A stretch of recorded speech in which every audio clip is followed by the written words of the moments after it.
as angry and frustrated as we have been as a family for the last 6 months trying to get him home, having him home sparked a new kind of anger in me that our fight is far from over. Some COVID-19 restrictions have been lifted from congregate living homes, now allowing for overnight visits. This comes months after families desperately called on the province to loosen the rules. Though this is welcome news, one mom says the separation has left her son traumatized, fearing that the restrictions will continue to keep families apart. These photos capture the moment the Wells family was reunited with their son Aiden this weekend. It's been nearly 6 months since they've been able to hug him. To be honest, we are far from any kind of joyful reunion. The 17-year-old has autism and a significant intellectual exceptionality, living at a York Region facility. Back in March, the home, like many others, went into lockdown because of COVID-19, which meant Aiden's weekend visits home to Peterborough were no more. Any progress that Aiden has made over the last 5 years is gone. The separation has been traumatic for Aiden, as Kate Wells explains. The teen didn't understand why he couldn't come home. That interruption in routine caused emotional and physical impacts on him. And when he visited this weekend, he was disconnected, not affectionate with his words and kisses like he used to be, instead growing anxious. He didn't want to get really close with us. He was very hesitant.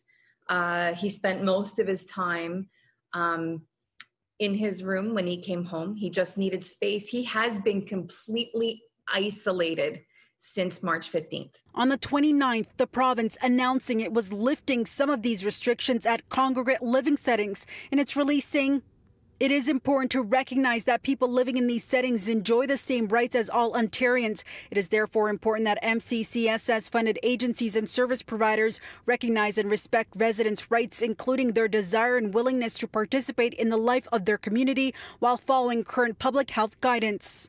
This news came 5 months too late. Although Kate says she's grateful for the loosened restrictions, not every family can reunite with their loved ones because they don't meet the criteria for overnight visits. The only reason that we were able to bring him home was because he is able to self-isolate when he goes back, because he hasn't wanted anything to do with anybody. So that's not a problem. He loves wearing his mask. He thinks they are the coolest thing. So he has no problem in common areas.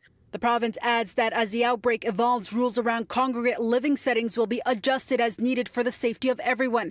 Families like Kate have asked the government to consider them essential caregivers, allowing to bring their loved ones home for visits. My biggest concern is that that rug is going to be pulled out from under us again, should there be a second wave, because we can't go back there. He cannot go back there. It is not a safe, healthy place for him to be. The Wells family is now helping Aiden rebuild from the trauma.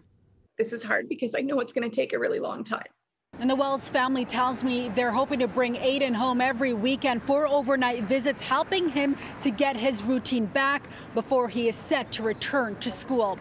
In Toronto, I'm Faiza Amin for City News.